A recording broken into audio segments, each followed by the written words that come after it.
성부와 성자와 성령의 이름으로 말씀을 전합니다. 예, 오늘은 연중 9주일 설교로 제목을 밀밭 사이로 정했습니다. 예, 관상기도는 내 밖에서 나를 보는 일입니다. 내 밖에서 나를 본다. 예, 이것을 교회로 얘기하면 그리스도 관점으로 나를 보는 일입니다. 예, 내 허상은 사라지고 그분이 창조한 원래의 나를 회복하는 일이라고 할 수 있는데요. 그건 내 허상이 무엇인지 볼 때만이 가능한 일입니다. 뭘 벗어야 할지 그때서야 벗게 되기 때문이죠.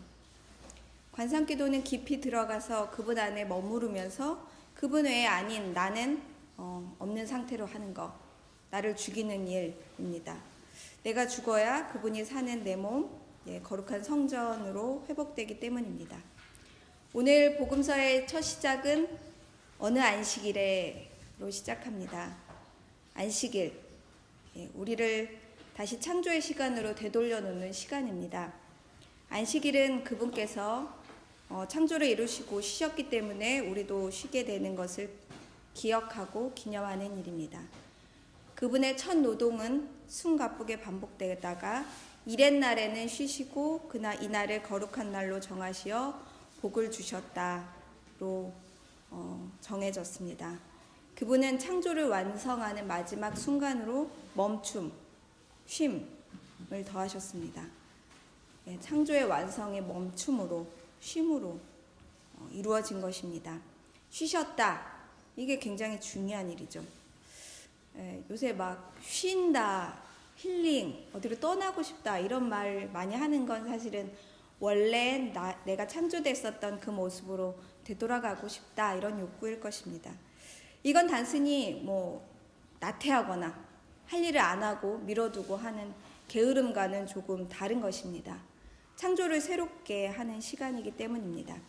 구약에서 출애굽기에 보면 안식일을 기억하여 거룩하게 지내는 일을 정하고 이집트 땅 종살이하던 곳을 잊지 말아라.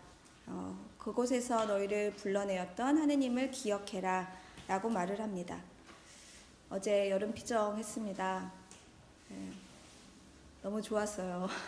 오신 분들만 아시겠지만 아무튼 여러분들도 뭔가 기운이 느껴지지 않으셨습니까? 못 오시는 분들도 그러셨죠?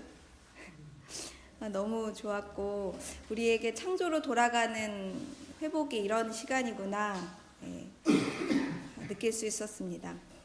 이렇게 기도하는 시간을 갖는 것, 이거는 인위적이라도 굉장히 필요합니다. 우리가 쉬도록 하는 것, 멈추도록 하는 것은 뭔가 애써야만 이걸 할 수 있습니다. 멈출 수 없는 이유는 수천 가지를 발견할 수 있기 때문입니다. 때로는 이런 피정 같은 게 피로감을 불러일으키기도 해요. 뭐가 이렇게 많냐. 우리 교회 사실 별거 없는데 아니 오늘도 모이고 오늘도 안내가 오고 이럴 수 있습니다. 이게 저항감이죠. 깨어나려고 하는 사람들의 저항감. 정해놓지 않으면 사실 우리의 패턴은 멈추는 거를 받아들이기가 좀 어렵습니다. 멈춘다는 거 이거는 마치 내가 없어지는 것 같아요. 소멸, 존재 자체가 소멸과 같은 느낌으로 다가오기 때문입니다. 여기 제 설교문에는 안 썼지만 제가 설교문 인터넷에 올리니까 요새 우리 국신부님이 아이를 키우는 집 막바지 월을 지내고 있지 않습니까? 한 50% 정도 육아휴직 중인데요. 반은 교회 일을 하고 있지만 우울하다는 거예요. 그러니까 일상을 살아가는 것이 아이와 하는 것이 싫은 게 아니라 그 뭔가 내가 소멸될 것 같은 생각이 든다는 거죠. 그래서 그건 존재에 대한 목소리예요, 신부님. 이렇게 제가 위안을 줍니다. 돌아가시면 아마 육아휴직을 하는 아이를 키우는 사람들에게 누구보다도 공감해주는 사제가 될 거라고 저는 믿습니다. 네. 아무튼 멈춘다는 거, 왠지 내가 그것을 안 하면, 지금 내가 공부를 안 하면, 그러니까 뭔가 학위를 따거나 자격증을 따거나 또는 뭔가 연수를 안 받거나 뭔가 등록을 하지 않으면 선착순 하면은 갑자기 거기 막 해야 될 것 같은 마음이 막 불러일으키잖아요. 소멸될 것 같은 느낌이 생깁니다. 자본주의는 더 그러죠. 속도와 경쟁을 멈추지 말고 밤에도 돌아가야 돼. 깨어있으면 안 되니까. 24시간 돌아가는 공장, 가동시키고 새벽에도 불을 켜놓는 편의점을 운영하게 됩니다. 그러니까 잠을 자지 않는 많은 이들이 병이 생기는 건 당연한 거죠. 일상에 멈춤이 없이 그대로 돌아가는 거죠. 새벽에 몇 명이나 올까? 그 편의점에. 문을 닫으면 왠지 안 될 것 같은 생각에 그걸 지키게 되죠.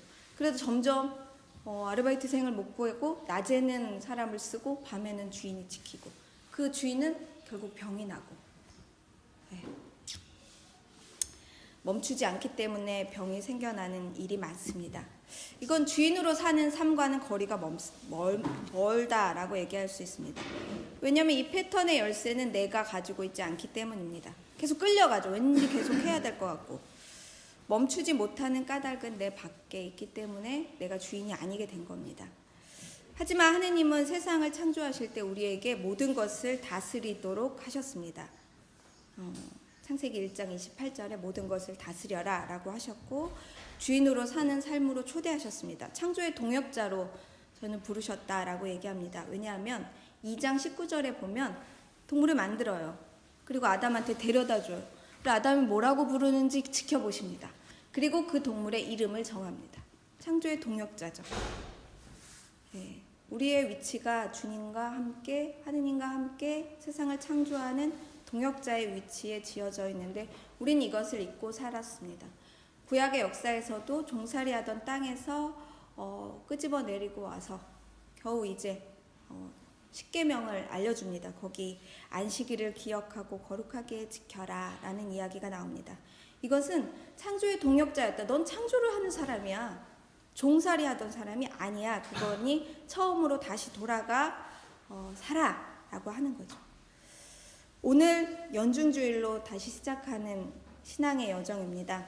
아무것도 아닌 연중주일, 제가 제일 좋아하는 주일입니다. 안 바빠도 되거든요, 사제가. 꾸밈이 없는 주일이죠. 네. 맨날 반복되는 특별할 것 없는 주일. 처음으로 돌아가 내 삶. 그러니까 뭐 다른 어떤 이벤트가 아니라 내 삶, 내 순환, 내 문제에 집중할 수 있는 시간입니다. 여기에는 당연히 내 관점이 담기기 마련입니다. 막 내 삶에 집중하고 내 순환에 집중하고 내 어려움에 집중하고 내가 겪고 있는 현재의 문제에 집중하다 보면은 왠지 좌절감이 몰려옵니다. 나 이렇게 하찮은 존재인가? 주님께서 분명히 더 큰 걸 원하실 텐데 내가 이렇게 아무것도 아닌 일로 이렇게 기도를 올려도 되는 건가? 묻게 됩니다. 늘 나한테 지기 때문에 그거는 저번에도 기도했는데 나 또 기도하네? 나 정말 한심하다라고 얘기할 수 있습니다. 그럴 때 오늘 복음을 들려주고 싶습니다. 첫 문장을 완전히 읽어보겠습니다. 어느 안식일에 예수께서 밀밭 사이를 지나가시게 되었다. 저는 어제 그 피정 때 이런 질문을 했습니다. 아니 주님, 사람을 이렇게 시험에 빠지게 하시면 됩니까? 밀밭 사이로 왜 가십니까? 그거 먹고 싶지. 제자들이 배가 고픈데 그거 그냥 지나가겠습니까? 따져 물었습니다. 제 관점에 이렇게 어리석고 한계가 있습니다. 그런 제 질문과는 상관없이 주님이 밀밭 사이를 다 걸어가시는 걸 제가 봤습니다. 예수님은 길 가실 때 돌아가시는 법이 없죠. 그쵸? 그 길 어디로 가시든지 거기가 길이면 그냥 가죠. 돌아가는 걸 잘 모르십니다. 거기가 밀밭길이든 천대받고 모두 피하던 사마리아 동네든 예수님을 시험하고 올가미를 씌우려고 하는 그런 눈으로 가득한 회당 아니든 뭐 반기든 미워하든 그곳 한가운데로 지나가십니다. 그러니 죽으러 가는 그 예루살렘에서도 돌아가지 않으시고 돌아가서 입성하시면 되잖아요. 사람들 몰래 한밤중에. 그게 아니죠. 사람들의 환호를 받으면서 더 당당하게 더 눈에 띄게 낙이 타고 들어가시지 않습니까? 뒷구멍 이런 거 모르시는 분이에요. 네, 뒷곁 이런 거 모르시는 분입니다. 그분은 늘 길 한가운데 계셨죠. 도망가지 않으셨습니다. 예수님은 늘 한가운데 계셨습니다. 미래가 두려워서 현재를 양보하지 않으셨습니다. 미리 걱정하지 않으시는 분 예수님입니다. 그분의 맞섬, 그 정확한 정확함, 그 정면 돌파. 예, 그래서 나의 삶, 나의 순환, 나의 문제, 나의 고통, 그것을 마주보는 용기가 생깁니다. 그분 때문에 나도 서게 됩니다. 내 손이 오그라들어 있는데 그분이 내가 이렇게 오그라들고 있는데 사람들 앞에서 고쳐주면 잡혀가잖아요. 이리 와봐. 뒤로 가서 손 펴, 괜찮아. 손 펴. 손 펴, 괜찮아. 이렇게 하신 게 아니잖아요. 그럼 우리 아마 손을 그래도 못 폈을 거예요. 앞으로 나와라. 너 앞으로 나와라 라고 부르셨어요. 손 오그리고 있는 사람 죄인이잖아요. 회당 한가운데로 초대하셔서 거기서 손을 피라고 말씀하십니다. 와, 손을 필 수밖에 없었겠죠. 제자들이 배고파 미리삭을 비벼 먹는 일, 지금 당장 내게 닥친 일상, 그걸 해결하려고 애쓰는 나의 마음, 나의 일, 그건 안식일을 속되게 하는 것이 아니다. 너의 일상은 부끄러움이 아니다. 너의 일상은 정말 소중한 것이다. 말씀해 주시고 내 고민, 그것은 하찮은 것이 아니다. 라고 하기에 저는 그분을 올려다 봅니다. 기도할 때 보면 이런 거 우리 너무 교육이 좋은 것 같아요. 여기 슈퍼자가 그런 고민은 당연한, 지금 남북이 통일인데 네 고민 따위는 좀 뒤로 미뤄둬도 되는 거 아니냐라고 얘기할 수 있지 않습니까? 근데 주님께서는 제자들의 배고픔에 정면 돌파해서 말씀해 주셨죠. 내가 배고픈데 안식일을 운운하며 잣대로 판단하고 나를 올가매는 틀 따위는 잘못된 거라고 말씀해 주시는 예수님. 그래서 비로소 굽어 있는 내 손을 펴고 손을 털고 일을 하고 그 손으로 음식을 만들고 짐을 들고 나르고 그림을 그리고 악기를 연주하고 동물을 쓰다듬으며 살아갈 수 있게 됩니다. 내 손이 귀하다, 내 손이 필요하다 라고 말씀하시는 그분의 음성을 듣게 됩니다. 무엇으로 기도하시려고 하십니까? 누구를 위해 기도하시려고 하십니까? 내 아픔, 내 순환, 내 삶 없이는 기도가 되지 않습니다. 그것이 하느님이 나를 창조하는 세계로 이끄는 밀밭이고 그곳이 나의 치유의 현장 회당입니다. 나는 그곳에서 그분의 마주섬으로 고발하려고 지켜보는 사람들 앞에서 손을 펴고 달려나갈 수 있습니다. 그분의 부르심에 응답하는 우리가 됩시다. 내 판단을 내려놓고 내 두려움을 내려놓고 내 계획을 내려놓고 그저 야훼여 말씀하십시오. 종이 듣고 있나이다 하고 대답할 수 있기를 바랍니다. 이것이 관상기도입니다. 그분의 부르심은 우리의 순환의 역사 속에서 울려 퍼집니다. 사무엘이 부르심을 들은 그 밤, 자신의 두려움을 내려놓고 홀로 기도하게 된 그 밤, 어린 사무엘이 그 밤에 성전에서 기도하려면 얼마나 무서웠겠어요. 거기 우리도 사무엘과 같은 처지에 놓이게 됩니다. 예수 그리스도가 걸어가신 밀밭은 우리의 삶터입니다. 그 속에서 우리는 그분의 부르심을 듣고 그 부르심을 깨달은 이들이 고백하게 됩니다. 오늘 이 독서에 나오죠. 하느님께서는 질그릇 같은 우리 속에 이 보화를 담아주셨다. 우리의 일상이 아무리 짓눌리고 절망이고 궁지에 빠져 있어도 날마다 예수님의 순환을 몸으로 경험하지만 결국 드러나는 것은 예수의 생명입니다. 순환의 시간, 고통의 시간이 아니라 생명의 시간으로 예수 그리스도의 부르심을 받는 깨달음의 시간임을 잊지 마시기 바랍니다. 창조의 동역자로 나를 부르시고 나에게 새 임무를 맡겨주십니다. 내 속된 기준과 예단을 내려놓고 그분의 부르심에 응답하고 응답할 때는 내 삶으로, 내 질그릇으로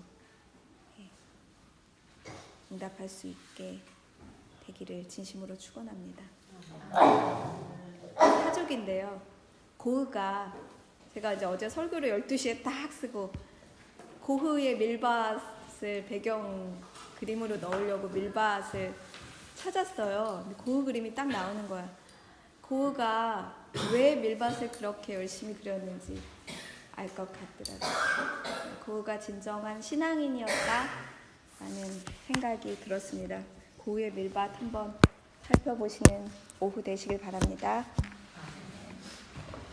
모두 일어서서 사도신경으로 우리의 신앙을